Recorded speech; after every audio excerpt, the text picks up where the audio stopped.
हा video number 18 halogen derivatives हा 12th science केमिस्ट्रीचा chapter शिकत आहोत आपण. यामध्ये आज आपण electrophilic substitution reactions of haloarenes याबद्दल माहिती शिकणार आहोत. MCQ एक्झामची लिंक व्हिडिओच्या डिस्क्रिप्शनमध्ये दिलेली आहे. सर्वांनी व्हिडिओचा अभ्यास करून व्यवस्थित एक्झाम देणं आवश्यक. आता आपण सुरुवातीला इलेक्ट्रोफिलिक सबस्टिट्यूशन रिॲक्शन म्हणजे काय शिकू.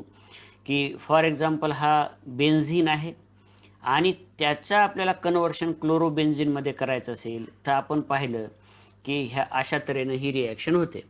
पण ही रिॲक्शन एकदम साधी कशी होती पहा, की ह्या इथे जे हे हायड्रोजन आहेत, हे जे अटॅच झालेले हे जे हायड्रोजन दाखवलेत, हे सर्व हायड्रोजन सारखे आहेत, आयडेंटिकल आहेत. म्हणजे काय की ह्याच्यापैकी कोणताही हायड्रोजन बदलला तरी आपल्याला एक आणि एकच प्रॉडक्ट पॉसिबल आहे. असं हे साधी सोपी रिॲक्शन होती. म्हणजे या 6 पैकी हा हायड्रोजन रिप्लेस करा, हा हायड्रोजन, हा कोणताही हायड्रोजन आपण जर सबस्टिट्यूट केला तर इलेक्ट्रोफिलिक सबस्टिट्यूशन होणार आणि आपल्याला असा एक आणि एकच प्रॉडक्ट इथे भेटू शकतो जर एकच हायड्रोजन बदलला तर. आज आपण जे शिकणार आहोत त्या रिॲक्शन मध्ये हा आपण बेन्झीन घेण्याच्या ऐवजी हा आता आपण हॅलो बेन्झीन घेणार आहोत. मग हॅलो बेन्झीन घेतल्यानंतर ह्या इथे हा हॅलोजन ॲटम ऑलरेडी इथे प्रेझेंट आहे.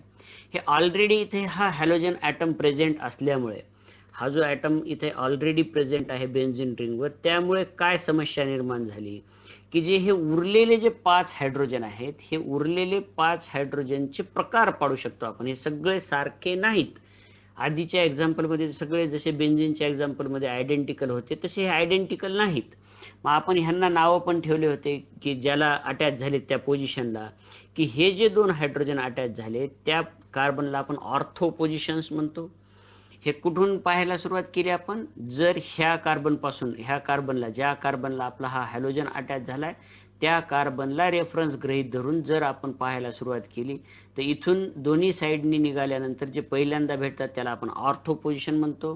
हे जे दुसरे हायड्रोजन अटॅच झालेत ह्यांना आपण मेटा पोझिशन म्हणतो त्या कार्बनला, आणि जो समोरासमोरचा हायड्रोजन कार्बन आहे त्याला आपण पॅरा कार्बन म्हणतो.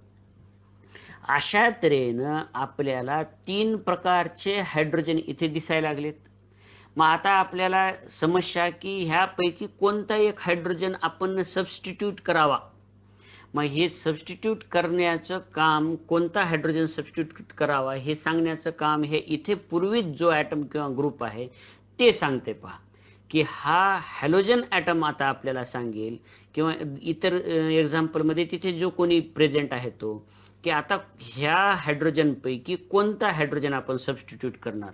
मग आपण शिकलो की हॅलोजन्स जे आहेत ते ऑर्थो पॅरा डायरेक्टिंग आहेत इनकमिंग इलेक्ट्रोफाईलसाठी. म्हणजे जर आपण ह्या कंपाऊंडच्या हॅलो अरेन्सच्या जर आपण इलेक्ट्रोफिलिक सबस्टिट्यूशन रिॲक्शन करणार असेल तर ऑर्थो किंवा पॅरा पोझिशनचाच हायड्रोजन बदला असा आपल्याला हा हॅलोजन सांगतो.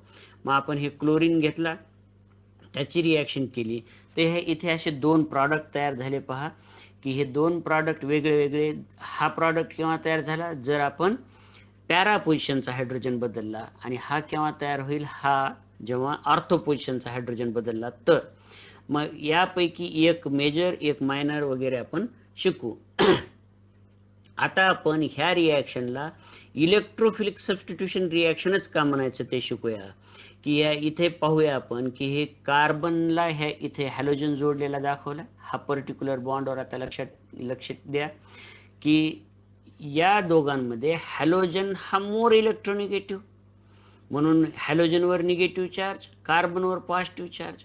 मग आपण हा हॅलोजन आता इथून काढून टाकला आणि त्याची जागा एखाद्या निगेटिव्हली चार्ज स्पेसिस किंवा इलेक्ट्रॉन रिच स्पेसिस म्हणजे न्यूक्लियोफाईलला दिली तर अशा प्रकारच्या रिॲक्शनला आपण न्यूक्लियोफिलिक सबस्टिट्यूशन रिॲक्शन असं म्हणतो. आता पहा दुसरा बॉन्ड लक्षात घ्या, हा वाला बॉन्ड. आता की ह्या बॉन्डमध्ये कार्बन हायड्रोजनचा हा जो बॉन्ड दाखवला हा बॉन्ड, या बॉन्डमध्ये पहा व्यवस्थित लक्ष देऊन की हायड्रोजन हा लेस इलेक्ट्रोनिगेटिव्ह आहे, कार्बन हा मोर इलेक्ट्रोनिगेटिव्ह आहे ह्या दोघांमध्ये. मग कुणावर पॉझिटिव्ह चार्ज येणार, हा येईल कार्बनवर निगेटिव्ह चार्ज, पॉझिटिव्ह चार्ज आला आता हायड्रोजनवर. आता आपल्याला हा जो हायड्रोजनवर पॉझिटिव्ह चार्ज आला म्हणजे हा इलेक्ट्रोफिलिक हायड्रोजन झाला, ह्याला इथून काढून टाकायचं आणि त्याची जागा एखाद्या इलेक्ट्रॉन डिफिशियंट स्पेसिस, ज्याला आपण इलेक्ट्रोफाईल म्हणतो, किंवा पॉझिटिव्हली चार्ज स्पेसिस जी इलेक्ट्रॉन डिफिशियंट आहे, त्याला ही जागा देऊन टाकली तर हायड्रोजन काढून त्याची जागा इलेक्ट्रोफाईल दुसऱ्या इलेक्ट्रोफाईलला देण्याच्या रिॲक्शनला आपण इलेक्ट्रोफिलिक सबस्टिट्यूशन रिॲक्शन म्हणतो. चला आपण एक एक एक एक इलेक्ट्रोफिलिक सबस्टिट्यूशन रिॲक्शन पाहू हॅलो आरियन्सची. मग आता ह्या इथे आपण पहिल्यांदा क्लोरिनेशन किंवा हॅलोजिनेशन पाहूया. हॅलोजिनेशनमध्ये क्लोरिनेशन आपण घेतला क्लोरीन, त्याची रिॲक्शन करायची ठरवलं आपण क्लोरीन सोबत. तर आधी हा बॉन्ड जो रेड कलरनी दाखवला क्लोरीन क्लोरीनमध्ये तो आधी ब्रेक करावा लागेल. इथे ह्याचं हेट्रोलिसिस झालं म्हणजे काय की हे पेअर ऑफ इलेक्ट्रॉन कोणत्या तरी एका ॲटमकडे निघून गेली. ज्याच्याकडे निघून गेली त्याच्यावर येईल निगेटिव्ह चार्ज, दुसऱ्यावर येईल पॉझिटिव्ह चार्ज. अशा तऱ्हेने हेट्रोलिसिस झालं. आता ह्या इथे हा इलेक्ट्रोफाईल जनरेट झाला. Electron deficient species are termed as electrophile आणि हा झाला न्यूक्लिओफाईल. मग आपण nucleophilic substitution reactions of halo arene शिकलो. त्यामध्ये शिकलो की हा जर न्यूक्लिओफाईल ह्या बेन्झीन रिंगवर अटॅक करायचं ठरवला तर ह्या इथे पाय इलेक्ट्रॉन क्लाउड, ह्या बेन्झीन रिंगमध्ये असलेला पाय इलेक्ट्रॉन क्लाउड आणि हा क्लोरीन निगेटिव्हली चार्जड क्लोरीन, ह्या दोघांमध्ये रिपल्शन होते आणि ह्या इथे न्यूक्लिओफिलिक सबस्टिट्यूशन रिॲक्शन खूप अवघड असं यापूर्वीच्या व्हिडिओमध्ये आपण शिकलो होतो. आता आपल्याला काय करायचं की हा इलेक्ट्रोफाईल अटॅक कसा करतो आणि त्याच्यामुळे प्रॉडक्ट काय तयार होतील ते पाहायचं. आत्ताच शिकलो आपण की हे जे 5 हायड्रोजन आहेत त्याचे 3 प्रकार पाडले आणि मग क्लोरीन किंवा हा हॅलोजन जो इथे पूर्वीच प्रेझेंट आहे तो ऑर्थो पॅरा डायरेक्टिंग आहे म्हणून शिकलो आपण. म्हणजे हा हायड्रोजन किंवा हा हायड्रोजन इथून निघून जाणार आणि मग आपल्याला हे असे 2 प्रॉडक्ट भेटणार. पैकी हा मेजर प्रॉडक्ट आहे जो पॅरा पोझिशनमध्ये सबस्टिट्यूशन झाल्यावर भेटला आणि हा मायनर प्रॉडक्ट. अशा तऱ्हेनं ही रिॲक्शन होणार. पण ह्या रिॲक्शन होण्यासाठी थोडंसं अजून आपल्याला काहीतरी शिकावं लागेल की ही रिॲक्शन अशी रिप्रेझेंट केली आपण, पण ही रिॲक्शन अशी सहज होत नाही. मग काय करावं लागेल आपल्याला, कॅटॅलिस्ट घ्यावं लागेल. ह्या इथे आपण अनहायड्रस AlCl3 हा कॅटॅलिस्ट घेतो. हा लेविस ॲसिड कॅटॅलिस्ट आहे. ह्याचा काय रोल आहे पाहू आपण. की हा क्लोरीन जो सुरुवातीला रिॲक्टच होत नव्हता क्लोरोबेन्झीन सोबत, त्याच्याकडे हे लोन पेअर्स आहेत. हे लोन पेअर्स असल्यामुळे हा आता ह्या लेविस ॲसिड कॅटॅलिस्ट जो इलेक्ट्रॉन डिफिशियंट आहे म्हणजे ह्याच्याकडे इलेक्ट्रॉन कमी आणि ह्याच्याकडे पहा हे एक्स्ट्रा इलेक्ट्रॉन आहेत. मग आता हे लेविस ॲसिड कॅटॅलिस्ट आणि क्लोरीनची रिॲक्शन होईल. हा AlCl3च घेतला पाहिजे असं काही आपल्याला कंपल्सरी नाही. या ठिकाणी आपण हे सुद्धा लेविस ॲसिड कॅटॅलिस्ट घेतले तरी चालतात. आपण यापूर्वीच्या रिॲक्शनमध्ये क्लोरोबेन्झीन तयार करताना Fe सुद्धा घेऊन पाहिला होता. तर ह्यांची रिॲक्शन होईल लेविस ॲसिडची. ही पेअर ऑफ इलेक्ट्रॉन क्लोरीन ह्या लेविस ॲसिड कॅटॅलिस्टला डोनेट करेल आणि तयार होईल ही इलेक्ट्रॉन डिफिशियंट स्पेसिस. व्यवस्थित लक्षात घ्या की ह्या इथे ह्या क्लोरीनने हे इलेक्ट्रॉन ह्याला दिले म्हणून हा क्लोरीन इकडे ह्याला इलेक्ट्रॉन देईल आणि हे निघून जातील आणि ह्या एका क्लोरीन ॲटमवर आता इलेक्ट्रॉनची कमी असेल आणि हा आता क्लोरोनियम आयॉन तयार झाला. हा क्लोरोनियम आयॉन तयार झाला जो इलेक्ट्रोफाईल आहे आणि तो आता हा क्लोरोनियम आयॉन आता असं ह्या बेन्झीन रिंगवर अटॅक करेल आणि मग आपल्याला हा प्रॉडक्ट भेटेल. अशा तऱ्हेने ही रिॲक्शन होईल. 2 प्रॉडक्ट भेटतील, पॅरा सबस्टिट्यूटेड आणि ऑर्थो सबस्टिट्यूटेड. आपण इथे मेजर प्रॉडक्ट फक्त दाखवला आहे. आता तुम्ही यावर प्रश्न कसा असतो पहा की बोर्डाच्या परीक्षेत तुम्हाला विचारणार what is the action of chlorine on chlorobenzene. मग आपण हे कसं सोडवायचं ठरवलंय प्रश्न की कुणाची ॲक्शन, क्लोरीनची ॲक्शन. ते आधी लिहून घेऊ आपण. कुणाची ॲक्शन, क्लोरीनची. कुणावर ॲक्शन, क्लोरोबेन्झीनवर ॲक्शन. आता हे एवढं मटेरियल सगळं आपल्याला प्रश्नामध्ये सांगितलंय. आता आपल्याला आपण शिकलेलं ज्ञान वापरायचं इथे आणि ह्या दोन्हीची रिॲक्शन सहजासहजी होत नाही म्हणून आपण हे इलेक्ट्रॉन डिफिशियंट अनहायड्रस AlCl3 घेतो. तुम्ही अनहायड्रस लिहा. हा लेविस ॲसिड कॅटॅलिस्ट घेतला किंवा इतर कॅटॅलिस्ट घेतले तरी चालतात लेविस ॲसिड जे लिस्टमध्ये दाखवले होते ते. आणि मग आपल्याला हा क्लोरोबेन्झिन भेटला, हे डायक्लोरोबेन्झिन दोन्ही भेटले, एक ऑर्थो सबस्टिट्यूटेड एक पॅरा सबस्टिट्यूटेड. त्यापैकी हा पॅरा सबस्टिट्यूटेड जो आहे तो मेजर असेल आणि हा मायनर प्रॉडक्ट असेल. अशा तऱ्हेनं दोन प्रॉडक्ट तयार झाले. बॅलन्स करण्याचा प्रयत्न करू आपण थोडंसं, पूर्ण कंप्लीट बॅलन्स नाही ही रिॲक्शन. आता हे क्लोरोबेन्झिन पासून आपण हे दोन प्रॉडक्ट मिळाले. मग आता सगळ्यांना नावं देऊ आपण. तुम्ही सुद्धा एक्झाममध्ये सगळ्या कंपाऊंड्सला नावं देण्याचा प्रयत्न करा. हा जो कंपाऊंड तयार झाला त्याचं नाव 1,4-डायक्लोरोबेन्झिन. आपण नावं कशी द्यायचे IUPAC सिस्टीमने ते पण शिकलो. तरी अजून पाहू कसं नाव द्यायचं ते, की हे दोन्हीही क्लोरीन जे आहेत, हे हा क्लोरीन आणि हा क्लोरीन हे सारख्याच पोझिशनला दिसायला लागले. आपण नंबरिंग सुरुवात केली कार्बनला, ह्याला 1 नंबर 2 3 4 दिले, तर 1 नंबरला आणि 4 नंबरला क्लोरीन आहेत, म्हणून 1,4-डायक्लोरोबेन्झिन. तर या इकडे काय नाव येईल पहा ह्या कंपाऊंडचं, ऑर्थो सबस्टिट्यूटेडचं. 1 नंबरला 1 आणि 2 नंबरला 1 असे हे इथे क्लोरीन अटॅच झाले, म्हणून ह्याचं नाव आलं 1,2-डायक्लोरोबेन्झिन. तुम्ही थेरी एक्झाममध्ये हे असं व्यवस्थित लिहिणं आवश्यक. नावं सुद्धा टाकत जा, हे नंबरिंग वगैरे करायची काही गरज नाही. आता आपण दुसरी electrophilic substitution reaction, nitration of हॅलोअरिन्स शिकूया. नायट्रेशन म्हणजे काय, की ज्याच्यामध्ये बेन्झिन रिंगवर आपण हा NO2 इलेक्ट्रोफाईल सबस्टिट्यूट करतो. हा NO2 इलेक्ट्रोफाईल जिथे सबस्टिट्यूट करतो अशा प्रकारच्या रिॲक्शनला नायट्रेशन रिॲक्शन म्हणतात. आता हा NO2 इलेक्ट्रोफाईल आणायचा कुठून, तर हा इलेक्ट्रोफाईल आपण कॉन्सन्ट्रेटेड H2SO4 आणि कॉन्सन्ट्रेटेड HNO3 ह्या दोन्हीच्या मिक्सचर पासून मिळवतो. पहा, या कॉन्सन्ट्रेटेड H2SO4 आणि कॉन्सन्ट्रेटेड HNO3 च्या मिक्सचरला नायट्रेटिंग मिक्सचर म्हणायचं. बऱ्याच वेळा रिॲक्शन वर हे असं नायट्रेटिंग मिक्सचरच लिहिलेलं असते, तर तुम्ही समजून घ्या. आणि उत्तर लिहिताना तुम्ही हे डिटेलमध्ये लिहायचं की HNO3 आणि H2SO4 त्याच्यापासून HNO3 कॉन्सन्ट्रेटेड नायट्रिक ॲसिड आणि कॉन्सन्ट्रेटेड सल्फ्युरिक ॲसिड पासून आपल्याला असा हा NO2 इलेक्ट्रोफाईल भेटतो. हा इलेक्ट्रोफाईल, आता हा इलेक्ट्रोफाईल तयार झालेला, जनरेट झालेला ह्या बेन्झिन रिंगवर ऑर्थो पॅरा पोझिशनवर अटॅक करतो. आपण आता शिकलो की हॅलोजन, जो सुरुवातीलाच हॅलोजन इथे प्रेझेंट आहे बेन्झिन रिंगवर, हा ऑर्थो पॅरा डायरेक्टिंग आहे. म्हणजे येणाऱ्या इलेक्ट्रोफाईलला म्हणेल एक तर तू ह्या ऑर्थो पोझिशनला तरी येऊन बस, नाही तर ह्या पॅरा पोझिशनला तरी येऊन बस. मग आता ह्या दोन्हीपासून रिॲक्शन होईल आपल्याला. आपण बाणावर लिहूया की कॉन्सन्ट्रेटेड HNO3 आणि कॉन्सन्ट्रेटेड H2SO4. तुम्ही हे कॉन्सन्ट्रेटेड लिहा शक्यतोपर्यंत.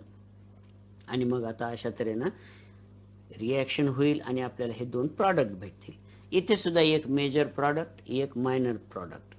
शक्यतोपर्यंत ह्या हॅलो अरेन्सच्या सबस्टिट्यूटमध्ये सगळे जेवढे पॅरा सबस्टिट्यूट आहेत तेच मेजर आहेत. पहा, हॅलो अरेन्सच्या इलेक्ट्रोफिल सबस्टिट्यूशन रिॲक्शनमध्ये पॅरा सबस्टिट्यूटेड हे मेजर प्रॉडक्ट आहेत. मग आता हा मेजर प्रॉडक्ट तयार झाला. यावर कसे प्रश्न, की what is the action of nitrating mixture on chlorobenzene. कसं ठरलं आपलं, की कशाची ॲक्शन, नायट्रेटिंग मिक्सचरची ॲक्शन. कशावर ॲक्शन, क्लोरोबेन्झिनवर ॲक्शन. हे क्लोरोबेन्झिन असं आपण स्टेप वाईज लिहायला शिकू, म्हणजे उत्तरं लिहायला सोपं जाईल आपल्याला. मग आता यापासून काय, हे आता आपला अभ्यास इथे आपण अप्लाय करू, की ह्या दोन्हीपासून, ह्या नायट्रेटिंग मिक्सचरपासून काय जनरेट होते आणि काय रिॲक्शन होते माहीत आहे आपल्याला. ह्या दोन्हीपासून NO2 जनरेट होतो इलेक्ट्रोफाईल, आणि हा एक तर पॅरा पोझिशनला जाऊन बसेल किंवा ऑर्थो पोझिशनला. पैकी हा पॅरा सबस्टिट्यूटेड प्रॉडक्ट मेजर, हा मायनर. आता आपल्याला इथे सुद्धा नावं ठेवायचे. तर ह्याचं नाव 1,4-नायट्रोबेन्झिन असं नाव आलं. पहा, कशामुळे नाव आलं ते आता माहीत झालं तुम्हाला. यापूर्वी आपण शिकलो की ह्या इथे 1 नंबर दिला आपण, ह्याला 1 नंबर 2 3 4. आता हे इकडे काय 1 नंबर द्यायचा नाही, नायट्रो ज्या कार्बनला जोडला ह्या कार्बनला, तर हा क्लोरीन आणि NO2 हे 1,4-1,4च नंबर येतील, पण क्लोरीन अल्फाबेटिकली आधी आहे म्हणून ह्याला आपण लहान नंबर दिला. अशा तऱ्हेने ह्याचं नावही ठेवलं. चला पुढची रिॲक्शन शिकू आपण, सल्फोनेशन नावाची. Electrophilic substitution of hello arenes, त्याच्यामध्ये आपण सल्फोनेशन रिॲक्शन शिकू. म्हणजे काय करायचं आपल्याला की क्लोरीनची रिॲक्शन आपण कॉन्सन्ट्रेटेड H2SO4 सोबत करणार. आता काय होते की कॉन्सन्ट्रेटेड H2SO4 सोबत रिॲक्शन केल्यावर ह्या इथे दोन मॉलिक्यूल कॉन्सन्ट्रेटेड H2SO4 चे एकमेकांसोबत रिॲक्ट होतात आणि रिॲक्ट होऊन ह्यापासून हा SO3 सल्फर ट्रायऑक्साईड हा इलेक्ट्रोफाइल जनरेट होतो. हे तुम्ही तुमच्या MCQ एक्झाम साठी म्हणून महत्वाचं म्हणून लक्षात ठेवा की इथे इलेक्ट्रोफाइल हा SO3 आहे पहा सल्फोनेशन मध्ये. हे बाय प्रॉडक्ट आणि हा SO3 अटॅक करतो. पण प्रॉडक्ट कसा तयार होतो पहा की इथे हा प्रॉडक्ट तयार झाला SO3 पासून इथे SO3H एवढा ग्रुप आपण सबस्टिट्यूट केला पहा की इथे जो हायड्रोजन होता हा हायड्रोजन इथून काढून टाकला, त्याची जागा SO3 ला दिली. मेकॅनिझम आपण ह्या व्हिडिओमध्ये शिकणार नाहीत आणि अशा तऱ्हेने हा SO3H इथे सबस्टिट्यूट झाला. तसंच हा ऑर्थो सबस्टिट्यूटेड सुद्धा प्रॉडक्ट एक मेजर एक मायनर असे दोन प्रॉडक्ट तयार झाले. लक्षात ठेवायचं आता तुम्ही की जर सल्फोनेशन असेल म्हणजे कॉन्सन्ट्रेटेड H2SO4 सोबत जर हीट केलेला असेल तर आपल्याला इथे SO3H हा ग्रुप इथे आणून सबस्टिट्यूट करायचा आहे पहा.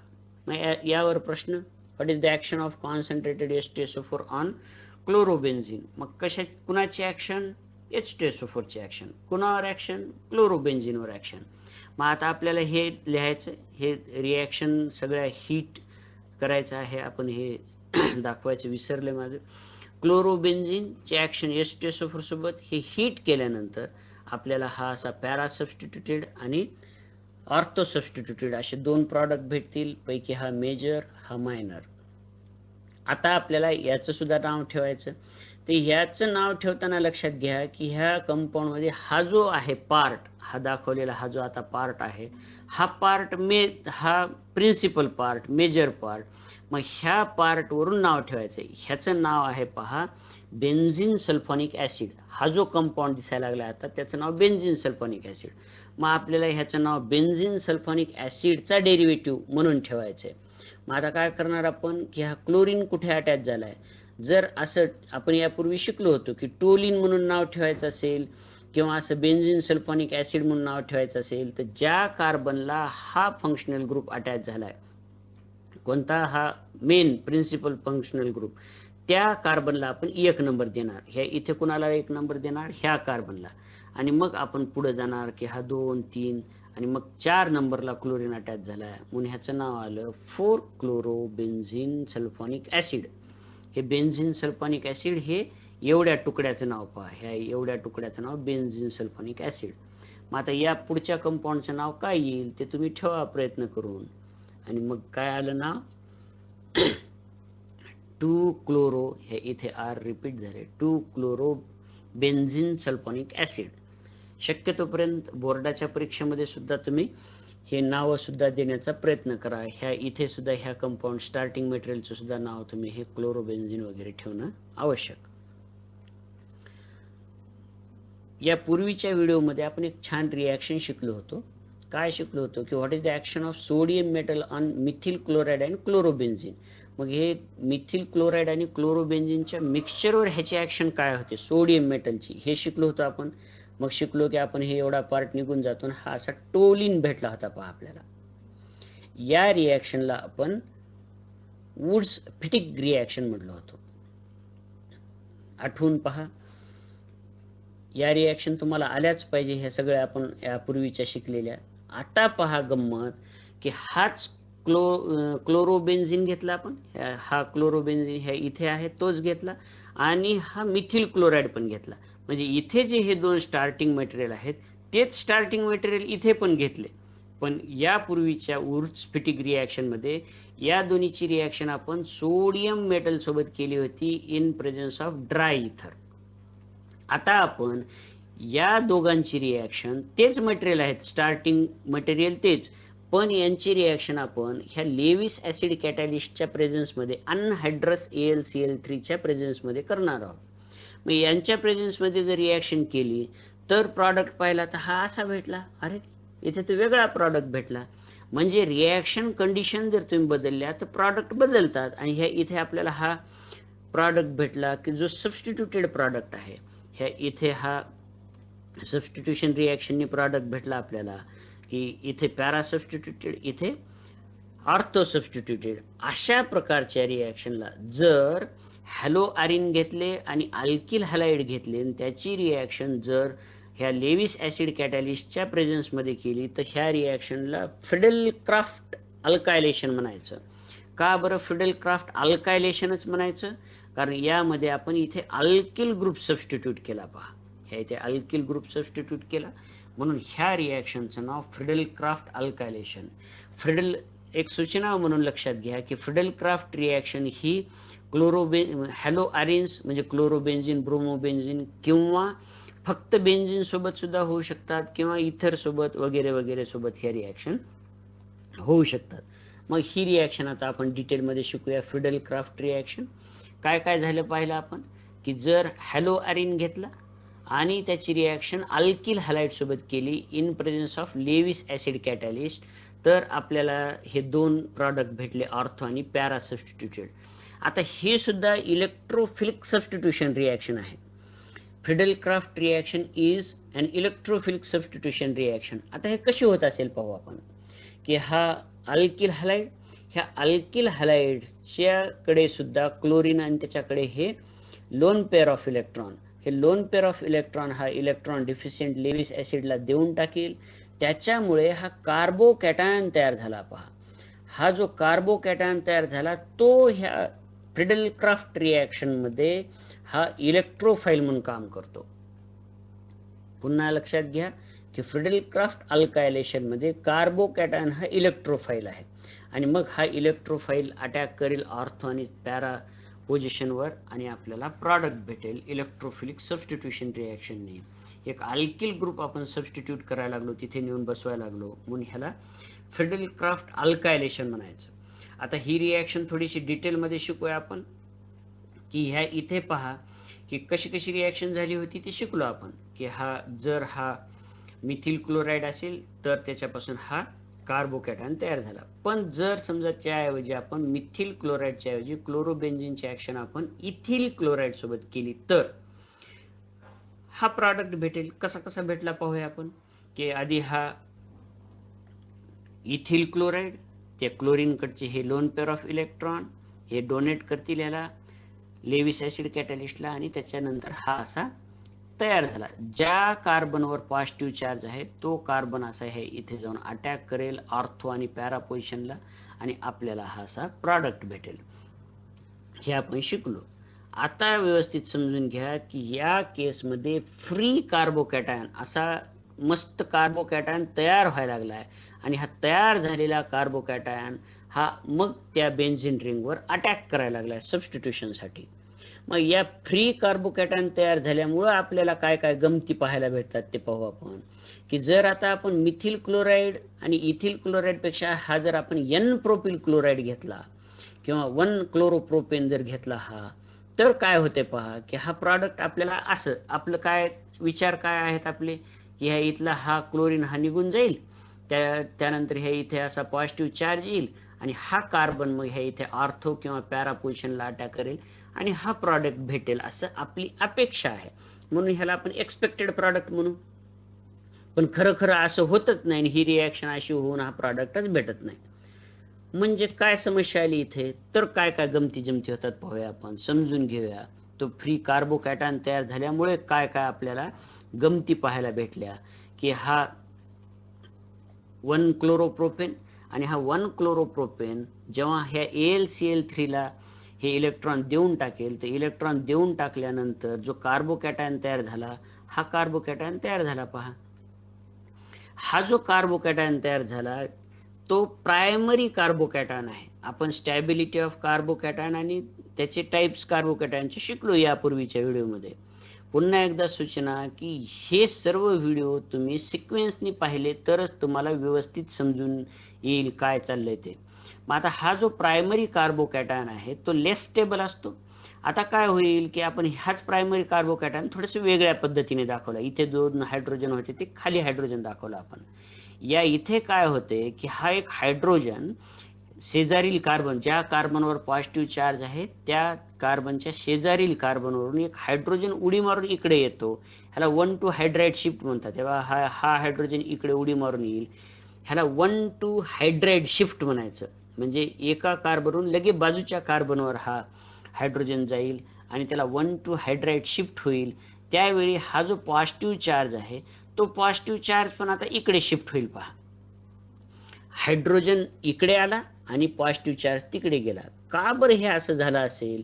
तर त्याच्यामुळे हे शिफ्ट झाल्यामुळे आता ह्या अशा प्रकारचा कार्बोकॅटायन तयार होईल की जो कार्बोकॅटायन हा सेकंडरी कार्बोकॅटायन आहे.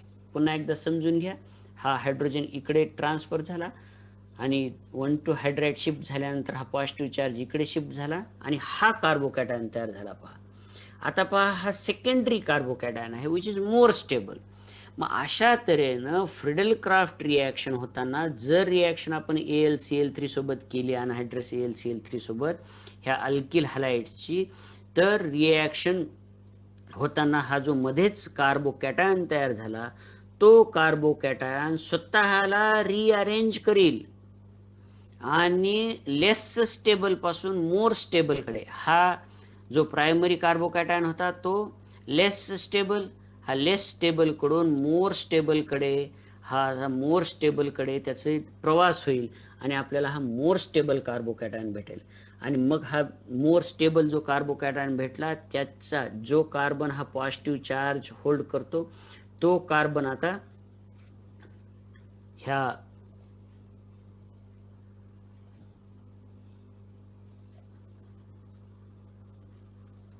बेंझिन रिंगवर अटॅक करेल. हा जो एक्सपेक्टेड प्रॉडक्ट होता तो आता इथे भेटणार नाही आपल्याला.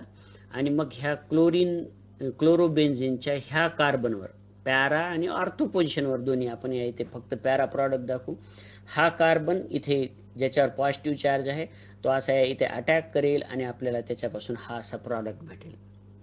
आता ह्याचं नाव 4 क्लोरोक्युमिन. लक्षात घ्या ह्याचं नाव का बरं 4 क्लोरोक्युमिन? तर हा जो कंपाऊंड आहे ह्या कंपाऊंडचं नाव कॉमन नेम गाजलेलं आहे क्युमिन. आणि त्या क्युमिन मध्ये मग आपण आत्ताच पाहिलं की असं जर benzene sulphonic acid, toluene, cumin असे जर नाव द्यायचे असतील तर ज्या कार्बनला हा जो ग्रुप अटॅच झालाय त्याला 1 नंबर आणि मग कमीत कमी नंबर येईल असा प्रयत्न करून पुढच्या ग्रुपला नंबर द्यायचा. ह्या कार्बनला आता ज्याला क्लोरीन अटॅच झालाय त्याला 4 नंबर आला म्हणून ह्याचं नाव 4 क्लोरो क्युमिन. ही फ्रिडल क्राफ्ट रिॲक्शन आहे विथ रिअरेंजमेंट. केव्हा रिअरेंजमेंट झाली? जर प्रायमरी कार्बोकॅटायन पासून सेकंडरी कार्बोकॅटायन भेटू शकत असेल तर. अजून पुढे एक एक्झाम्पल पाहू की या केसमध्ये पहा, हा जो अल्किल हॅलाइड घेतला, फ्रिडल क्राफ्ट रिॲक्शन म्हणजे एक हा ॲरोमॅटिक कंपाऊंड आणि त्याच्यासोबत हा अल्किल हॅलाइड. मग अशा पद्धतीने हे अल्किल हॅलाइड आणि ॲरोमॅटिक कंपाऊंडची आपण आता रिॲक्शन पाहायला लागलो. तर हा जो आपण अल्किल हॅलाइड घेतलेला आहे ह्या अल्किल हॅलाइडचे इलेक्ट्रॉन देऊन टाकील, हा कार्बोकॅटायन तयार झाला. हा पुन्हा प्रायमरी कार्बोकॅटायन तयार झाला. इथे सुद्धा रिअरेंजमेंटला चान्स आहे की इथे शेजारी हायड्रोजन आहे, हा हायड्रोजन उडी मारून ह्या इकडे येईल, त्यावेळी हा जो 1 to हायड्राइड शिफ्ट होईल, हा पॉझिटिव्ह चार्ज जो आहे तो उडी मारून इकडे जाईल आणि आपल्याला हा कार्बोकॅटायन भेटला. आता व्यवस्थित लक्ष द्या की हा प्रायमरी कार्बोकॅटायन होता आणि हा आता टर्शियरी कार्बोकॅटायन तयार झाला. हो अबाबा, खूपच स्टेबल. म्हणजे प्रायमरी पेक्षा सेकंडरी जास्त स्टेबल आणि सेकंडरी पेक्षा टर्शियरी जास्त स्टेबल. हा खूप स्टेबल कार्बोकॅटायन भेटला, टर्शियरी कार्बोकॅटायन. आणि मग आपल्याला अशी रिअरेंजमेंट झालेली दिसली. मग हा क्लोरोबेन्झिन आता ह्या पॅरा पोझिशनवर हा कार्बन की ज्याच्यावर पॉझिटिव्ह चार्ज अटॅच झालाय तो हा कार्बन त्याच्यावर अटॅक करेल आणि आपल्याला अशा तऱ्हेने हा प्रॉडक्ट भेटेल. पहा, मग तुम्हाला फ्रिडल क्राफ्ट अल्कायलेशन जर भेटलं म्हणजे रिॲक्शन तुमच्या समोर आली तर तुम्ही रिअरेंजमेंट कडे लक्ष ठेवायचे की दिलेल्या रिॲक्शन मध्ये अल्किल हॅलाइडची रिअरेंजमेंट होऊ शकते का, कार्बोकॅटायनची रिअरेंजमेंट होऊ शकते का, हे तुम्ही पाहणं आवश्यक. आणि हे लास्ट एक्झाम्पल रिअरेंजमेंटचं, ह्या इथे हा अल्किल हॅलाइड हे असे इलेक्ट्रॉन देईल, त्याच्यानंतर हा कार्बोकॅटायन तयार झाला, पुन्हा प्रायमरीच हा कार्बोकॅटायन आता इथे हायड्रोजन नाही तर मिथिल ग्रुपच उडी मारून बाजूला येईल पहा. ह्याला 1312 मिथिल शिफ्ट म्हणायचं. यापूर्वीच्या एक्झाम्पल मध्ये आपण हायड्राइड शिफ्ट पाहिला होता, पण इथे हायड्रोजनच नाही त्या शेजारच्या कार्बनला, म्हणून इथे मिथिल शिफ्ट होईल आणि आपल्याला हा असा स्टेबल टर्शरी कार्बोकॅटायन पाहायला भेटेल. हा जो तयार झालेला रिअरेंज होऊन तयार झालेला कार्बोकॅटायन आहे, तो कार्बोकॅटायन ह्या इथे क्लोरोबेन्झिनवर पॅरा पोझिशनला अटॅक करेल आणि आपल्याला हा प्रॉडक्ट भेटेल. फ्रिडेल क्राफ्ट अल्कायलेशन म्हणजे अशी रिॲक्शन की ज्याच्यामध्ये आपण अल्किल ग्रुप बेन्झिन रिंगवर ऍड करायला लागलो, सबस्टिट्यूट करायला लागलो. ह्या रिअरेंजमेंटचे काही एक्झाम्पल पाहिले आपण. आता फ्रिडेल क्राफ्ट अल्कायलेशन, आता आपल्याला फ्रिडेल क्राफ्ट रिॲक्शनचा पुढचा प्रकार फ्रिडेल क्राफ्ट असायलेशन शिकायचं आहे, ज्यामध्ये असे ऍसिड क्लोराईड की इथे CH3 ग्रुप आहे ह्या कंपाऊंड मध्ये, ह्या CH3 ग्रुपच्या ऐवजी इथे कोणताही अल्किल ग्रुप असेल तरी चालतो, ह्याला ऍसिड क्लोराईड प्रकारचे कंपाऊंड म्हणायचं. यांची रिॲक्शन जर पुन्हा एकदा Lewis acid catalyst anhydrous Lewis acid कॅटॅलिस्टच्या प्रेझेन्स मध्ये जर आपण केली तर आपल्याला असं सबस्टिट्यूटेड प्रॉडक्ट भेटतात, ऑर्थो आणि पॅरा. इथे काय होत असेल तर पुन्हा हा ऍसिड क्लोराईड, त्याच्याकडे हे हॅलोजन क्लोरीन आहे, त्याच्याकडे हे भरपूर इलेक्ट्रॉन लोन पेअर्स, हे लोन पेअर ह्या लेविस ऍसिड कॅटॅलिस्टला देऊन टाकणार आणि त्याच्यापासून हा असा असायलियम आयॉन तयार होणार किंवा असाइल कॅटायन तयार होईल. हा इलेक्ट्रोफाईल आहे. आता हा जो कार्बन आहे, हा कार्बन ह्या कॅटायन मधला हा कार्बन हे इथे जाऊन अटॅक होईल पॅरा पोझिशनला किंवा ऑर्थो पोझिशनला आणि आपल्याला असे सबस्टिट्यूटेड ॲरोमॅटिक कीटोन्स भेटतील. पहा, हे कीटोन्स जातीचे कंपाऊंड आहेत. अशा प्रकारच्या रिॲक्शनला फ्रिडेल क्राफ्ट असायलेशन असं म्हणायचं. आता ह्या दोन रिॲक्शनवर आधारित बोर्डात कसे प्रश्न येतात ते पाहू आपण, की how will you convert chlorobenzene into, number 1 चा ऑप्शन आहे 4 क्लोरोटोलिन आणि नंबर 2 चा ऑप्शन आहे 4 क्लोरो ॲसिटोफिनोन. मग आता यासाठी आपल्याला काय माहिती पाहिजे की टोलिन कसा असतो आणि ॲसिटोफिनोन कसा असतो. हा टोलिन आणि हा ॲसिटोफिनोन. तुम्ही नवीन चित्र टोलिन याआधी पण आपण पाहिला होता, नवीन चित्र आले आज हे नवीन स्ट्रक्चर ॲसिटोफिनोनचं, तर हे तुम्ही स्ट्रक्चर काढून ते पाठ करून टाकायचं. मग आता आपल्याला काय करायचं, 4 क्लोरोटोलिन आणि 4 क्लोरो ॲसिटोफिनोन म्हणजे या कंपाऊंड मध्ये ह्या इथे 4 नंबरला, ह्या इथे समोरासमोर ह्या ग्रुपच्या ह्याच्या समोरासमोर ह्याच्या समोरासमोर हा 4 नंबर येईल. इथे आपल्याला क्लोरीन पाहिजे असे कंपाऊंड आपल्याला तयार करायचे. कुणापासून, क्लोरोबेन्झिन पासून. चला स्टार्ट करूया आपण, की सुरुवातीला आपण हा क्लोरोबेन्झिन घ्यावा लागेल. आपण आपल्या मेथडने जाऊया. काय म्हणायला लागले ते, क्लोरोबेन्झिनचं कन्व्हर्शन. मग चला क्लोरोबेन्झिन घेतला, हा कन्वर्ट करायचा आपल्याला पहिल्यांदा 4 क्लोरोटोलिन मध्ये. तर हा 4 क्लोरोटोलिन झाला. आता काय आपल्याला बदल करायचे व्यवस्थित पहा, हे एवढं तुम्हाला प्रश्नामध्ये सांगितलंय. मग आपल्याला हा मिथिल ग्रुप ह्या इथे आणून सबस्टिट्यूट करायचा आहे पॅरा पोझिशनला, ह्या क्लोरीन ज्या कार्बनला अटॅच झालाय त्याच्या. मग आता मिथिल ग्रुप म्हणजे अल्किल ग्रुप सबस्टिट्यूट करायचा असेल तर आपल्याला आतापर्यंत शिकलेल्या नॉलेज पैकी फ्रिडेल क्राफ्ट रिॲक्शन आहे ती घेऊ आपण. आणि हे हा इथे मिथिल ग्रुप आहे म्हणून आपण हे अल्किल हॅलाइड मध्ये सुद्धा मिथिल ग्रुप घेतला. आता इथे तुम्ही क्लोरीन किंवा कोणता हॅलोजन घेतला तरी चालतो आणि इथं अनहायड्रस लेविस ऍसिड जे तुम्हाला आवडेल ते घ्या. आणि अशा तऱ्हेने हे आपल्याला प्रॉडक्ट भेटला. ही पहिली रिॲक्शन. दुसरी रिॲक्शन काय म्हणायला लागले, क्लोरोबेन्झिन इंटू 4 क्लोरो ॲसिटोफिनोन. आता आपल्याला माहित झालं की हा क्लोरोबेन्झिन कन्वर्ट करायचा ॲसिटोफिनोन 4 क्लोरो ॲसिटोफिनोन मध्ये. हा एवढा पार्ट हा ॲसिटोफिनोनचा आहे. आपण आता काय बदल केलाय ते व्यवस्थित पहा, की ह्या कंपाऊंड मध्ये हा जो एवढा पार्ट आहे तो आपण सबस्टिट्यूट केला. हा पार्ट काय आहे हो, तर हा आहे असायलियम आयॉन. म्हणजे इथे अल्किल ग्रुप आणि हा डायरेक्ट कार्बोनिल ग्रुपला अटॅच झाला आणि ह्याच्यावर हा पॉझिटिव्ह चार्ज आहे. मग असा पार्ट आपण कुठून आणणार, तर आपल्याला हे ऍसिड क्लोराइड्स घ्यावे लागतील. मग यासाठी कोणत्या प्रकारची रिॲक्शन वापरणार, मग आपण आज शिकलेली रिॲक्शन फ्रिडेल क्राफ्ट रिॲक्शन इथे वापरू शकतो. फ्रिडेल क्राफ्ट असायलेशन आणि हे ऍसिड क्लोराईड घेऊन ही रिॲक्शन कंप्लीट केलेली आहे आपण. अशा तऱ्हेने तुम्हाला उत्तर द्यायचे आहेत परीक्षेमध्ये. ह्या कंपाऊंडचं नाव आता आपण ऍसिटोफेनॉल म्हणून ठेवणार आहोत. ह्या कंपाऊंडचं नाव